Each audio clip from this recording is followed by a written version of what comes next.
What if the real reason you're struggling with fatigue, random weight gain, or even anxiety isn't just getting older, but actually a hidden crisis in how your cells generate power? Welcome to this explainer. Today, we are diving deep into a framework that traces almost every modern disease back to one single source: your metabolism. Here's a quick look at our agenda. We'll start by defining exactly what good energy is, unpack the modern metabolic crisis, and then lay out a practical action plan. After that, we'll look at the key biomarkers you should be tracking. And finally, we'll take a completely objective look at the clinical medical claims surrounding this book. All right, let's jump right into Section 1, defining good energy and how cellular metabolism actually drives your health. So, the central premise of Dr. Casey Means and Calley Means' book is that chronic conditions, everything from depression and infertility to heart disease, all share one root cause, and that's metabolic dysfunction. Dr. Means defines good energy as what happens when your mitochondria, those microscopic engines inside your cells, efficiently turn the food you eat into usable power. When those engines misfire, you get what she calls bad energy. And that bad energy creates this massive metabolic chaos that drives disease, weight gain, and that sluggish feeling we literally all hate. Our biology basically evolved over thousands of years to expect natural, good energy inputs. We're talking minimally processed whole foods, deep sleep, real natural sunlight, and just constant daily movement.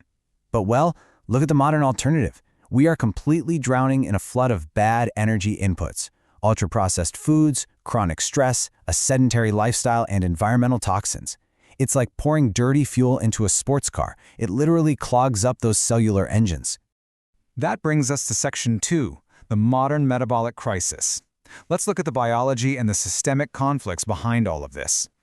Biologically speaking, ultra-processed foods are incredibly dangerous because their physical food matrix has basically been destroyed. Because factory machines have essentially pre-chewed and pre-digested this food for us, it hits your system instantly. Research from the journal Frontiers in Nutrition explains that this actually bypasses your fullness hormones, like GLP-1, leaving you hungry, and it dumps a massive, completely unnatural load of sugar straight into your liver, driving immediate insulin resistance. Now, beyond just the biology, the authors argue that this crisis is institutionally driven by massive systemic conflicts.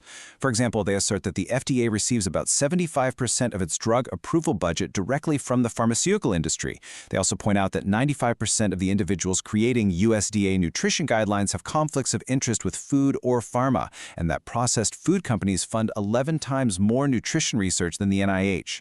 They even cite claims of NIH-funded studies that somehow suggested highly processed cereals like Lucky Charms are healthier than natural beef. So what do we actually do about all this? Let's move to Section 3, the Good Energy Action Plan, and how to reclaim your cellular health. Dr. Means recommends a remarkably simple, totally actionable framework for your daily plate. It's all about keeping the 3 out and getting the 5 in. You want to aggressively avoid 3 things: added sugars, refined grains, and industrial seed oils. At the same time, make sure you're getting the 5 in, which are fiber to feed your gut microbiome, omega-3 fats, probiotics, micronutrients and antioxidants, and of course, high-quality protein. It's really just a strong focus on real, whole foods rather than super restrictive fad diets. But here's the wild part. Metabolism isn't just about what's on your plate. Your mind is directly wired to your cells. The authors break down this mind-body cascade. When you experience acute stress, even just, panicking in bumper-to-bumper traffic, your brain triggers a cortisol release. This literally commands your liver to dump stored glucose into your blood, causing temporary insulin resistance. Think about that. Your thoughts alone can physically spike your blood sugar. To counteract all that modern stress and signal safety to your body, the authors suggest some really practical daily habits. Try to target 7,000 steps a day, totally stop eating 2 hours before bed, and use diaphragmatic breathing or meditation to calm your vagus nerve. Even getting morning sunlight to regulate your circadian rhythm or trying cold and heat exposure actually trains your metabolic engine to become way more adaptable and resilient. Okay, Section 4, tracking your key biomarkers. This is the real data of cellular health. To actually know if these lifestyle changes are working, you have to measure them, right?